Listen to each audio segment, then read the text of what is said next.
You have been called to do good, to feed the hungry, to love with action, to be a light in the darkness, to love your neighbor, to teach wisdom, to walk humbly, to love mercy, to care for the least of these. Will you accept the call? This is our city. Our mission. Visit eriecitymission.org/volunteer to accept the call today. All year round, Frontier Home Products and Design has what you need to make your home comfortable and beautiful. Relax on a new timber tech deck designed by Frontier's experts. A new fireplace from Frontier Home Products Fireplace Gallery adds warmth and serenity to any home. Beauty and versatility at Frontier Home Products and Design Center, 4213 Peachtree, East 5th, next to the Bayfront Highway. Frontier Home Products and Design Center. Discover a new frontier. PA contractor number PA 039007. Welcome to TalkErie.com's Joel Natale Show, Erie, Pennsylvania's daily podcast. Every day, we tackle the biggest issues that the Erie, PA region faces. Stay informed and involved as we advance the narrative of Erie. Now, here's Joel Natale. Today's a fun one here on this Monday as we welcome in Tom DiVecchio, Erie veteran weatherman and meteorologist. Good to see you, Tom. Oh, good to be here. Thanks for inviting me. All righty, so we're a family show. We like to get origin stories. You grew up here in Erie, right? Yes, yeah. I was a local person. I grew up, graduated in 1980 from Cathedral Prep. Okay, Cathedral Prep. And, so we're same exact age. I graduated from 80 in Mercier's Prep. Okay, all righty. So, yeah. So there you go. Yeah, so we got lots to talk about. Right, we exactly. got a lot. Yeah. I'm trying to think of those amazing basketball teams back then. Oh, it was, yeah. Our senior year, we went, 1980, we went and we won the championship against Allentown. The big names, Andy Sassini. Right. Jeff Metzger, Tim Gore, and Jim Rosetto. I'm missing one. Jerry Kaminsky. Okay. They were the. What a great memory, right? Oh yeah, gosh. they were the big ones. We went all the way. Lost one game, and that was it. It was a big amazing. game. Yes. Yeah. Mm-hmm. So you went to prep, and then what? Went to prep. Afterwards, I went to Barron for about a year and a half. I always wanted to be a weatherman. I've wanted to be a weatherman since I was 8 years old. That's amazing. 8 years old. If my parents are alive and they were here, that's all they'd say. Oh my God, they drove me nuts. I had weather. I broke so many weather radios and had weather kits. I was going to say, did you have the I can't remember the manufacturer, but that science kit that was a weather kit? Yes. Because I had one too. Mm-hmm. Yeah. I had, they had that. We had, remember the 65-in-1 where you had all these electronic ones. Yes. That was back in the mid to late 70s when electronics were starting to get a little more. Right. They were a little more sophisticated. Yeah. So. I may have had one that was different than yours, but I always got the weather station. This thing had a what do you call it? The wind anemometer, okay. And it had a weather vane, right? Mm-hmm. And then it had this deal that you can measure relative humidity by taking a psychrometer. You had two thermometers, and you put one had a little wet wick on it. Yeah, you made it wet. Yes, okay. And you swung it. Your producer's learning so much here. She's and somehow you were able to calculate the relative humidity. Right, you had to use a chart. Right. Yeah. So when the sling psychrometer, it has two thermometers. Yes. And you put a wet wick on one, and you sling it. Okay. Now you say, well, doesn't the mercury go back? No, because it's in a vacuum. Okay. So it's not like the mercury goes back. So you sling it for about a minute. Okay. And as the air passes over the wick, okay, it cools it because it evaporates the water. Evaporation is a cooling process. Okay. Get out of the shower while you're cold because water's evaporating. It's taking heat from your body and evaporates out. So if the air is humid, there's not much evaporation, and the temperature and the what we call the wet bulb because of the wet wick. Right. Okay. See, meteorologists think logically once in a while, and and then you had a chart that measured, if the difference was 2 degrees, the humidity was 90%. If it was 10 degrees, it would be So the greater the distance, the less humidity? Correct. Because it was evaporating. Exactly, because it was evaporating faster, and it was allowing the wet bulb temperature to fall faster. And then the third thing that it had was some kind of a chart to look at the clouds and then indicate what the clouds stood for and what could be a cumulonimbus usually meant. Right, a thunderstorm was coming. Yeah. Yes. Yeah. And the whole thing with weather, because I'm assuming you probably did you have a barometer that had like a little tube, maybe a maybe, tube? yeah. Okay.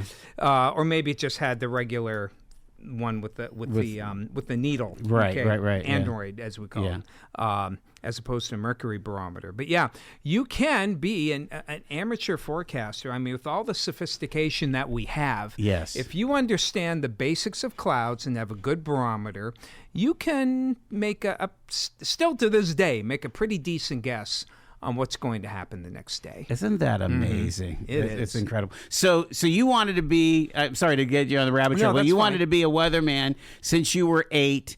And is Penn State kind of the place for weather here? It is. Penn State, Big Ten colleges in general are very good, but Penn State is considered one of the premier meteorology colleges in the country. There are many other good ones, and any meteorologist listening and say, "Well, I went to Michigan had a great program, Ohio State had a great program, SUNY, SUNY, New York, really? Oswego especially, very good." Weather programs. So there are a lot of good programs. But when it comes, Penn State is probably known better for their research, and I'm not a research guy. Well, AccuWeather's based there, right? AccuWeather's based. They, a lot of Penn Staters. Even I looked at it, when I graduated from Penn State. But it's a very good meteorology college. Absolutely. Another side question or side remark is. There was a fellow that I met that was a meteorologist for the Israeli army. Okay. And he got his degree at Penn State, and they hired him. The Israelis hired him because they needed to predict lake effect snow. Oh, really? Off of the Mediterranean. Okay. Mm-hmm. And so they wanted an expert, and so this guy was from around here. Okay. And he goes to Israel to forecast. So my understanding is that Penn State's really down with lake effect. It is, and I think you'll find that a lot of the colleges are really connected to their local climatology. For instance, Oklahoma State, as you might guess, is a big. You want tornadoes and understanding. You go to Oklahoma State. Just like AccuWeather is here in State College.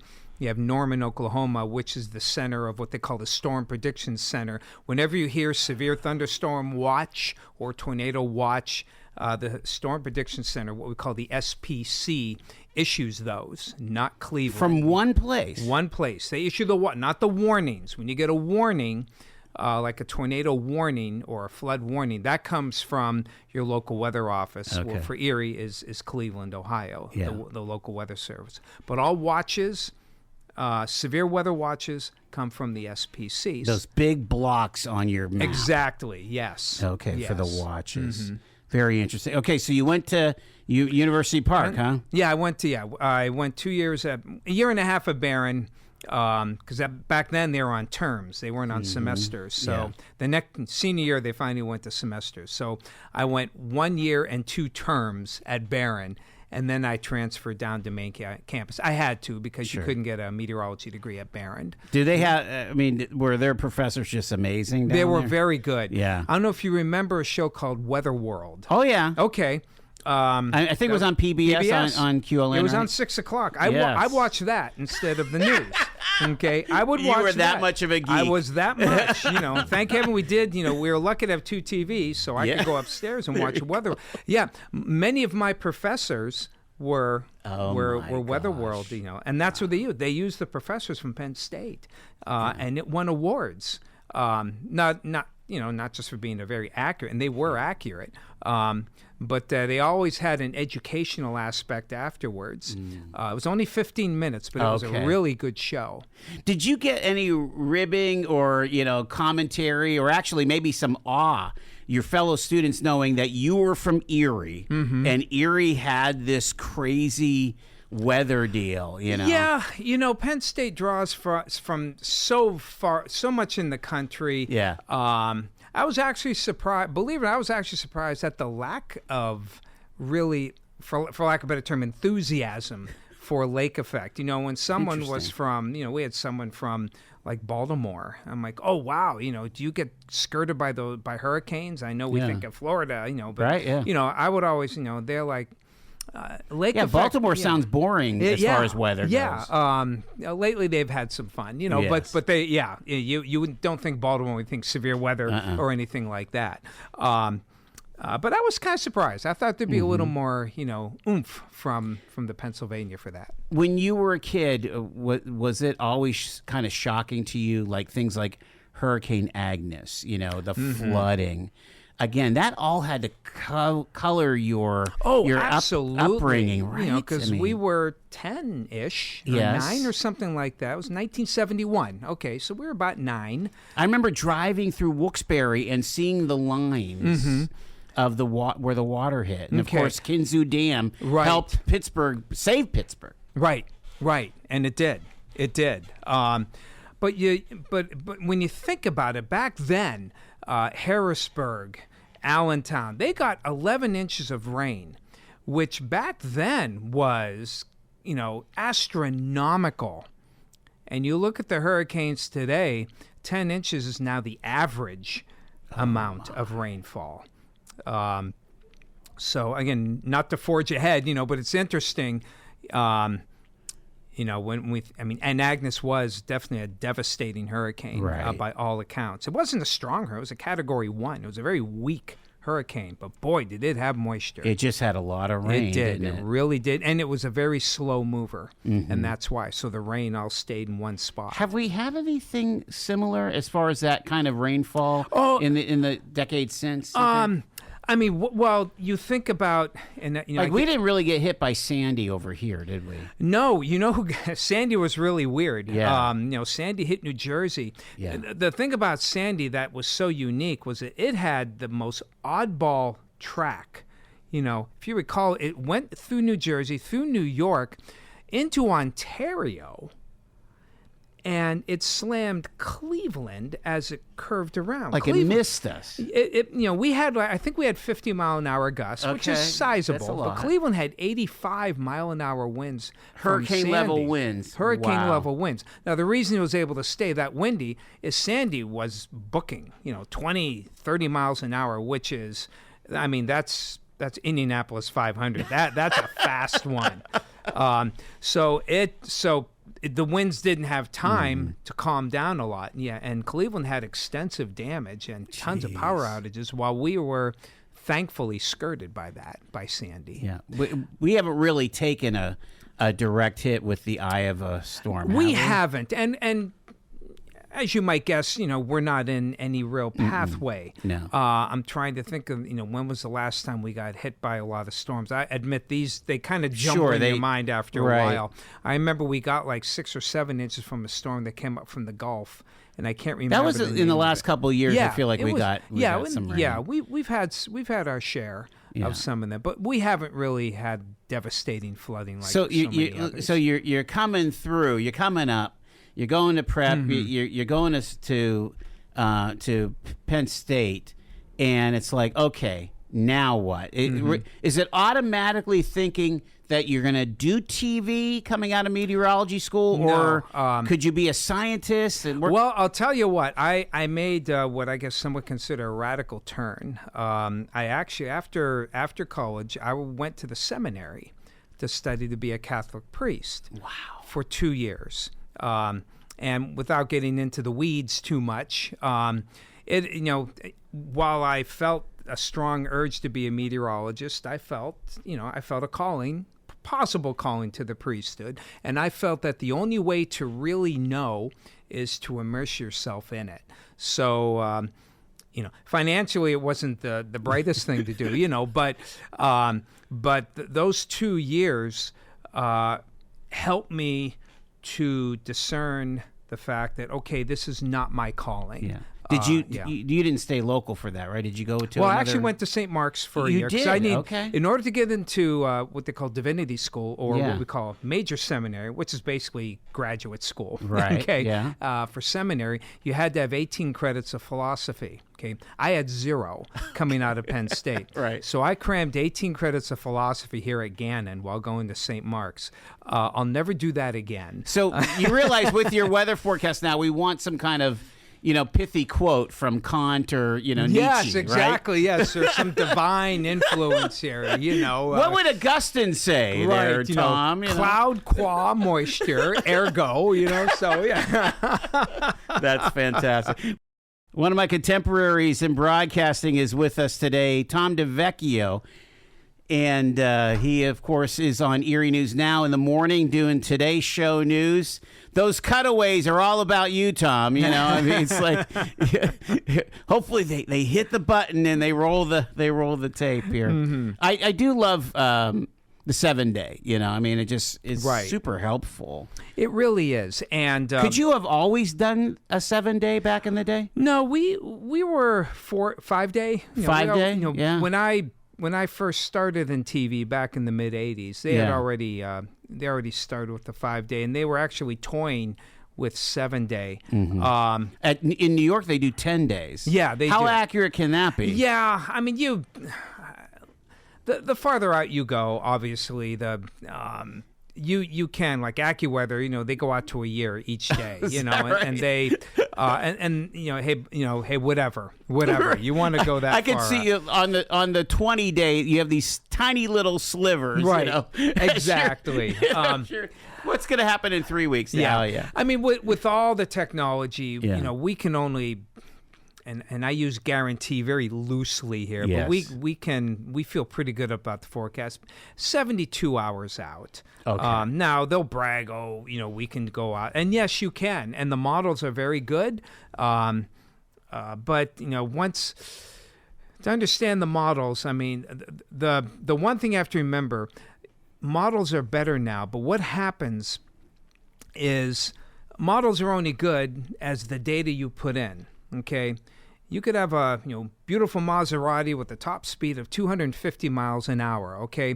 But if you put 80 octane gas in it, you're not going anywhere, okay? Right. It's gonna, so models are the same way. We've only recently updated the data to go into the Maserati. Our octane's still a little low. Yeah. We can improve the data a little bit better. I think AI is going to explode this thing. It will. I'll be honest.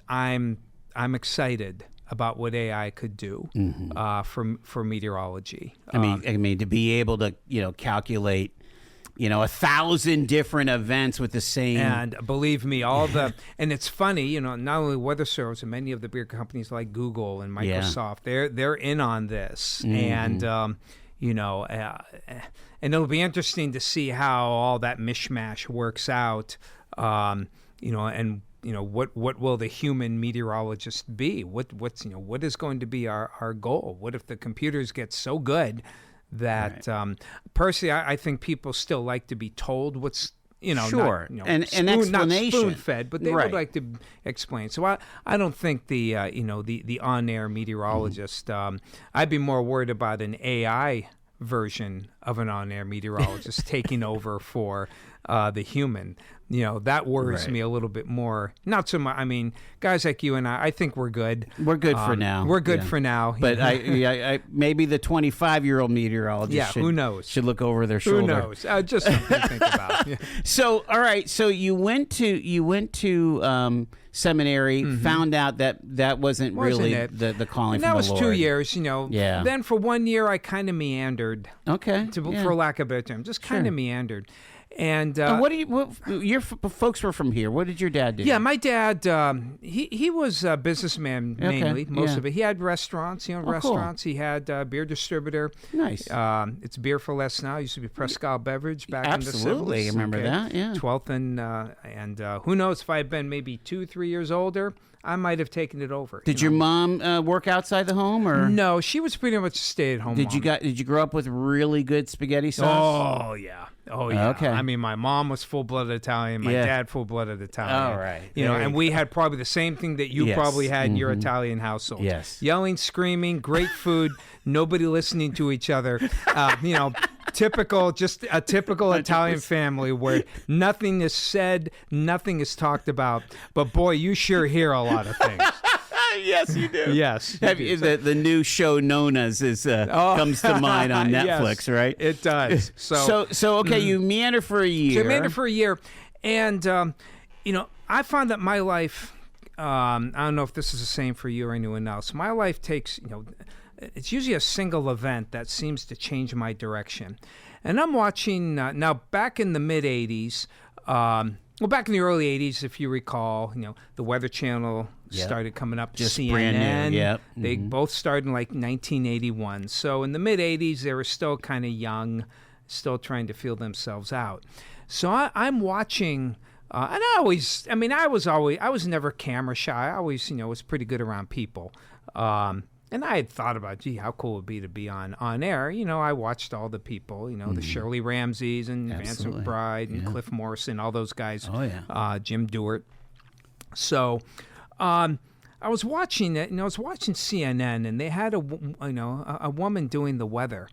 And forgive me, but she just wasn't good, you know. And I'm with my mom, you know, and I'm like, now there's someone out of Atlanta, and I could do a better job than that. I could do this. And at that day, I said, I'm going to give this a shot. Wow. I'm going to try local TV. Yeah. So if you recall, we had Cablevision on 9th Absolutely. and Peach. Yep. I went to Cablevision, cold, okay? I made up the most god-awful posters of weather maps, and but I made like 3 or 4 of them, brought them in like a radar, a weather map, and I said, I'd like to make a tape, and I want to give it to the stations. And the guy who ran it, you know, he saw me with the posters. I'm like, oh, this kid sounds like he wants to do it. So, all right. So I made a tape. You know, Chroma Key was just coming in. I made a tape. Just moving ahead here. Gave it to all 3 local TV stations. Hold that thought, sure. Because we'll find out how where he landed here. Of course, we know the story. Get paid to drive. Start a new career behind the wheel at the EMTA. If you are looking for a high-paying and rewarding career with full benefits and paid training, stop by or apply online today with the EMTA. Plus, EMTA riders can now enjoy free Wi-Fi on new, clean, and environmentally friendly buses to travel all over Erie County. Visit ridethee.com for more information. Get on board EMTA. Get on board EMTA. Quickfill gasoline is made right here in America. United Refining Company, who operates Quickfill, refines its gasoline from North American crude oil in Warren, Pennsylvania. When you buy United Refining Company gasoline at Quickfill, you keep jobs and businesses in America, and you keep American families strong. You don't need to send your money overseas when you buy gasoline. Buy American-made gasoline at Quickfill. Quickfill, driving America. Tom DiVecchio waking us up here with the weather. Gosh, how you've been waking up?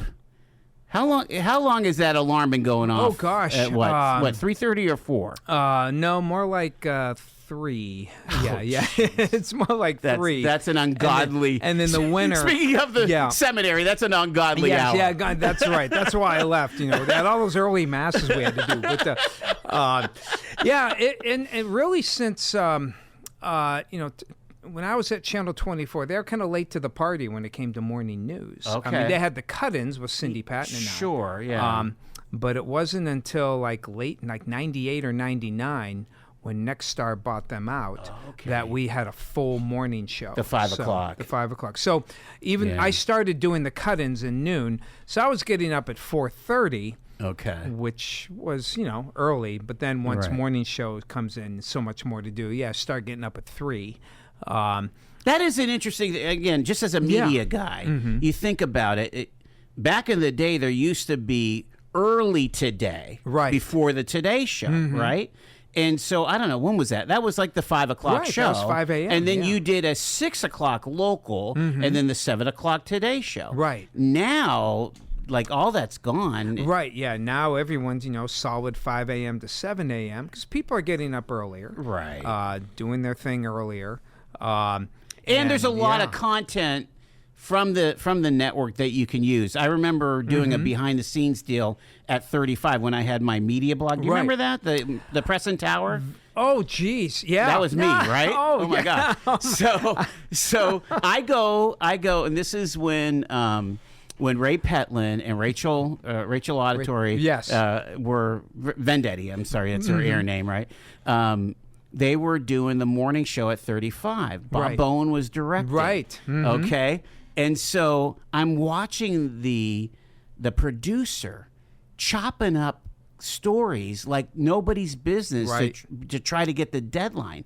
People don't realize that there's people working at 5 o'clock in the morning, working like banshees to get to get a show going, or 4 o'clock, I should say. Right, they're there 3:30, 4 o'clock. When I come in to work at 4, and the producers are there. They're there. They're already there. They're already working. Tracy is there before me. Wow. So I actually get to sleep in, or I just come in.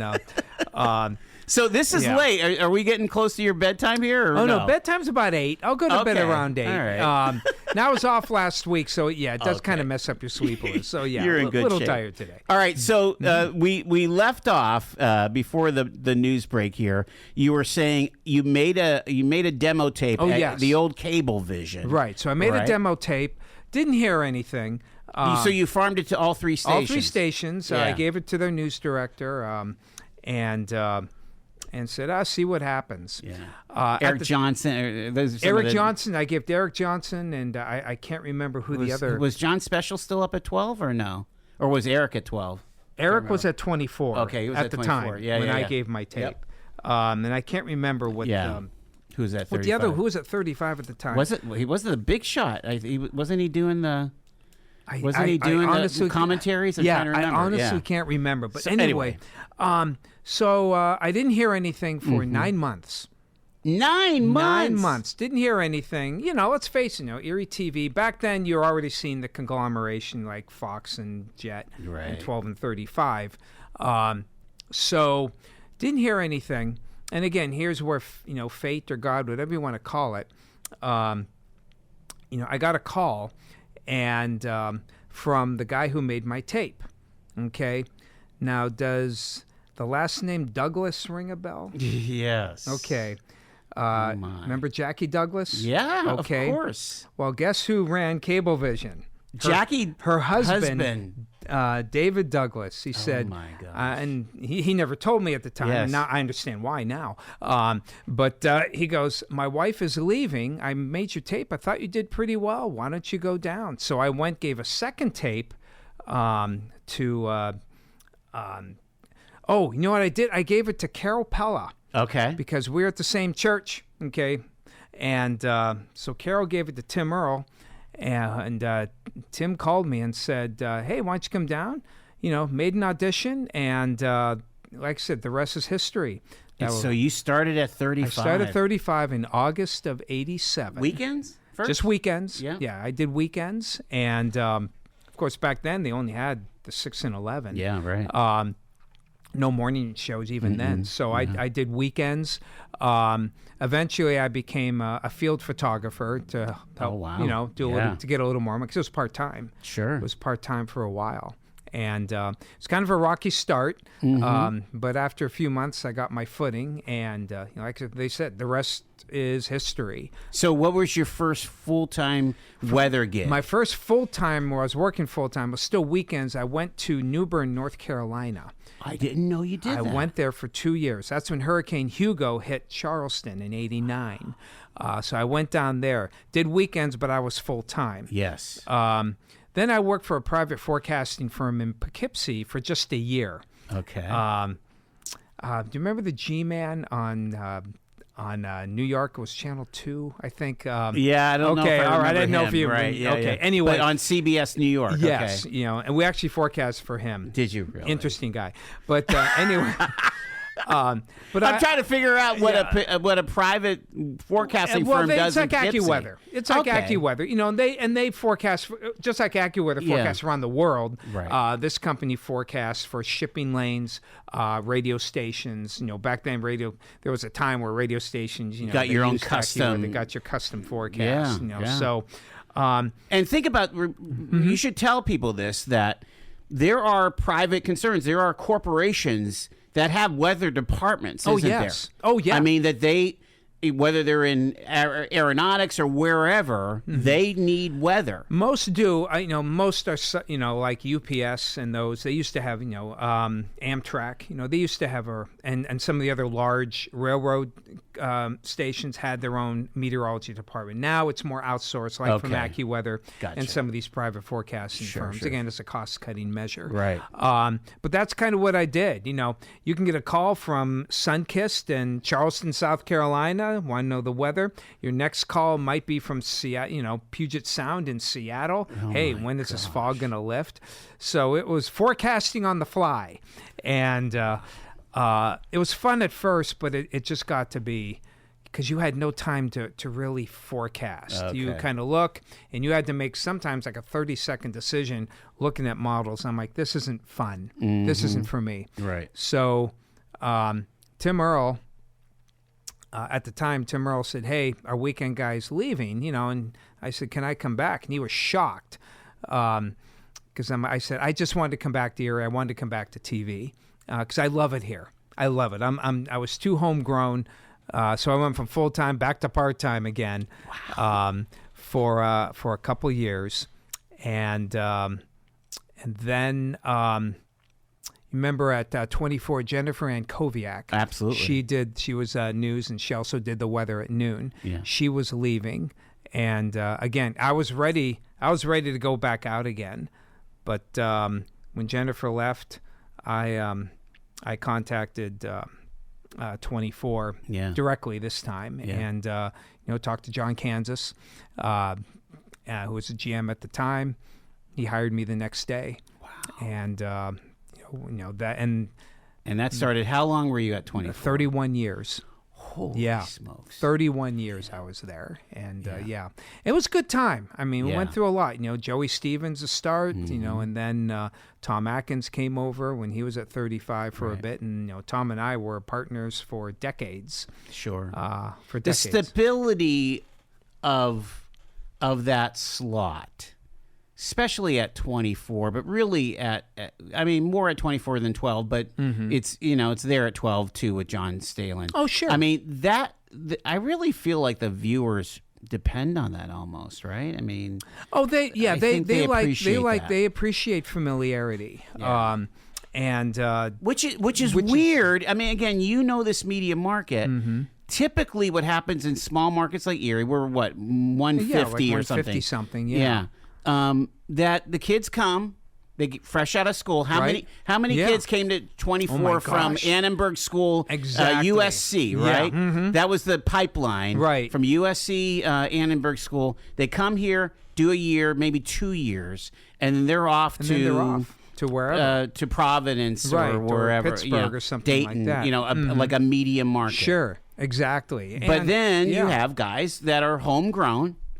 Right. That are fixtures. Exactly. And Lisa Adams, you. Right. Lisa, myself. Tom Atkins has been here for, 30, 35 years. Right? Sean Lafferty's homegrown. Exactly. A lot of them. Gary Drapshow and right. Alexia, it's there's something about Cindy Patton was a Pittsburgh girl. He said, I got here. I said, I'm staying here for 2 years and then leaving. Well, she stayed on air for, over 2 decades. So there's something about the Erie market that just pulls people in and they stay in here. Well, they get married. There's something that, Once that happened, when they realize this is a good city and it still is to raise a family, that's very attractive. There's no doubt. Erie, Although we do love the ones that make it big. We love the Dylan Dryers. Oh, yeah, and, Dylan and the Dryers. Cheryl Scotts. Exactly. You know? David Price. I mean, Oh my gosh, yeah. Huge on they all CBS, made it big, right? And I'm so glad to see. They all Yeah. seem to be doing well in the grand scheme of things, as far as I know, and I'm happy for them. But I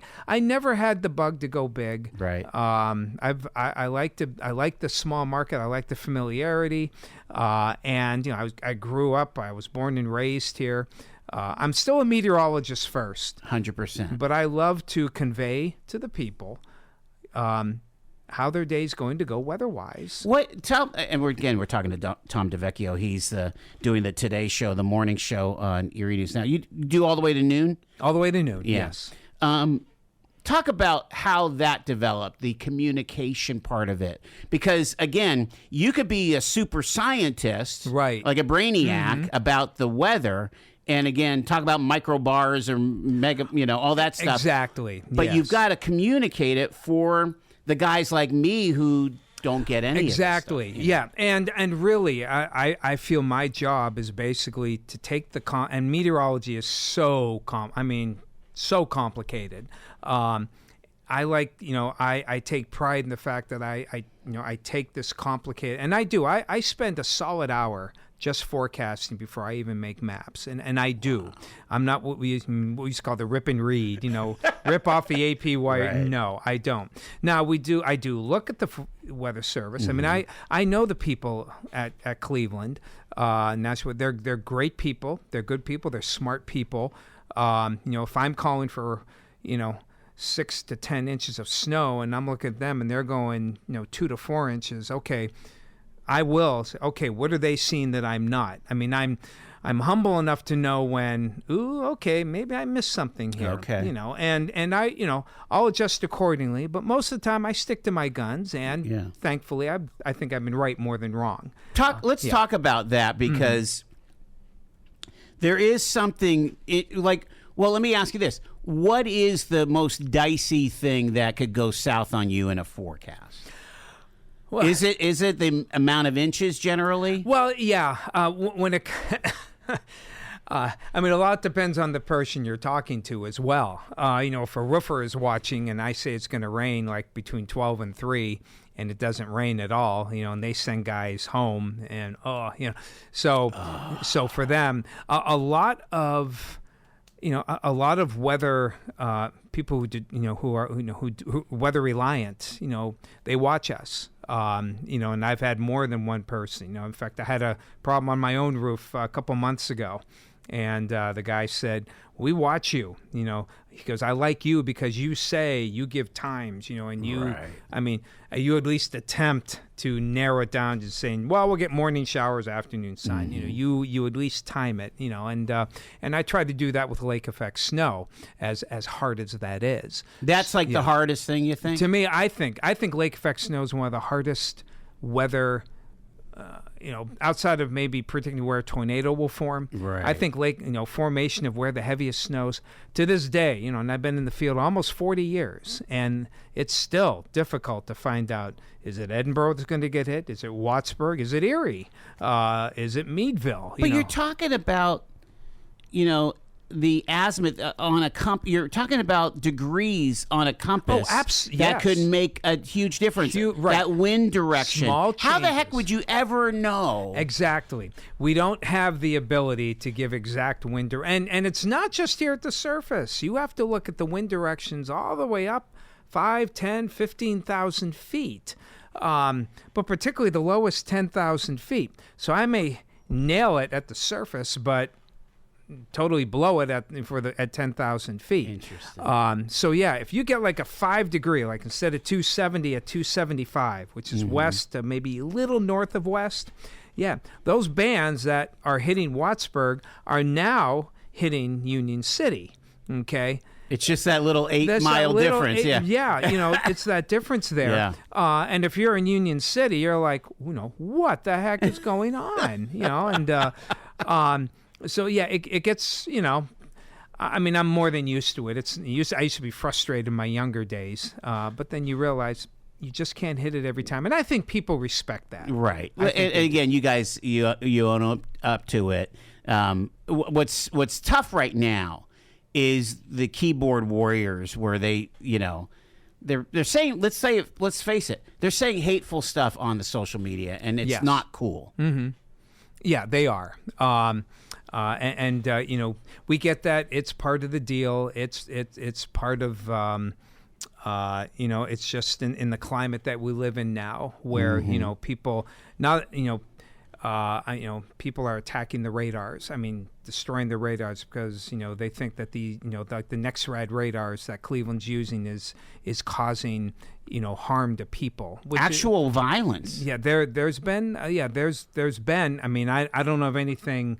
It's not widespread. Yeah. But there have been threats of, from groups who want to destroy whether they go through with that. Can you explain the deal with having the Doppler in Pleasantville? Why does that work for 12? It is huge. How does that all work? It's a radar. I mean, it's a radar. It's a radar. But why way south like that? Well, it's instead of purchasing our own radar, which would have been nice, and we'd have had in our own backyard. Yeah. But that radars cost well over $1 million. Sure. And who's got that? Right. There a company formed that builds these radars, and you buy the data. I see. Okay.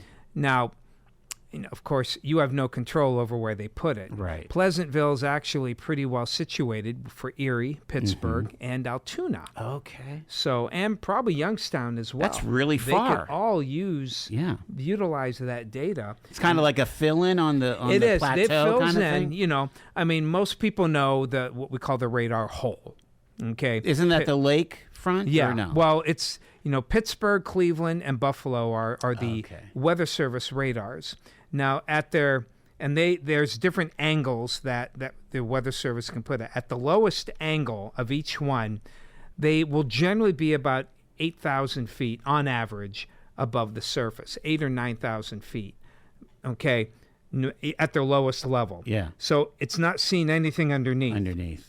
Stuff can happen underneath. Oh, yeah. Well, most lake effect snow bands are 10 to 15,000 feet. They're not. Cumulonimbus clouds and thunderstorms, they go to 70,000. You can detect those from Chicago, but right. But here with the lake effect, you can get some fairly good snow with bands as low as 10,000 foot tops. Yeah. So the problem with the NexRad band, the NexRad radars, the Weather Service radars, they're overshooting them, or they're only getting the tops. So they may be showing either nothing or a light snow, and you're looking outside here on State Street, and it's snowing like a banshee. Right. Okay.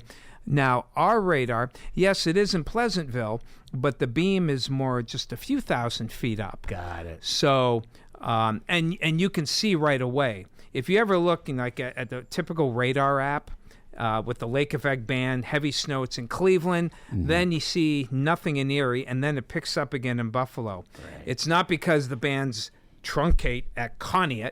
Okay, right. It's just that the radars can't pick it up. There's a hole. Ours in Pleasantville can pick it up. And so that's really, did that help you with Snowmageddon? Huge. Okay. Huge. It was a game changer. Seriously. Now, those were much higher tops. Okay. And so even the next one, but boy, we picked it up and we could tell where the bands were. We were able to tell Erie, we're getting hammered here. I got one more minute with Tom DiVecchio. Can you talk about how weather is changing around here? And it almost feels like, again, I'll make the editorial comment that I feel like we're best placed for any kind of climate change mitigation. If they're suffering 115 degrees in Dallas and floods in Houston, we don't deal with any of that stuff. No, here. In fact, and studies are pointing out again and again, Erie is one of the most climate resilient cities in the country. If you don't be surprised, I wouldn't be surprised, and I hope I live long enough to see it, if, as climate, and climate change, and it's happening, okay? There's no denying it, okay? Those who deny it are just closing their eyes to the facts. I mean, climate is changing. The world is warming. It is causing, and affecting the weather. And there is a direct link between the severity of her. It is happening. But we happen to be in a good zone where, again, it would probably take us a whole other show to discuss it. But we're in a good place. I wouldn't be surprised for people who, and we're already seeing some people moving and determining, do I really want to, move to Florida? Do I want to move to Texas, seeing all these hurricanes? Yeah. You go to Florida and you're going to retire there for 25 years. There's probably a better than 50-50 chance you're going to get hit by a Cat 3 or greater hurricane once, if not twice. But up here, we are, we've seen it. We've seen severe weather increase here.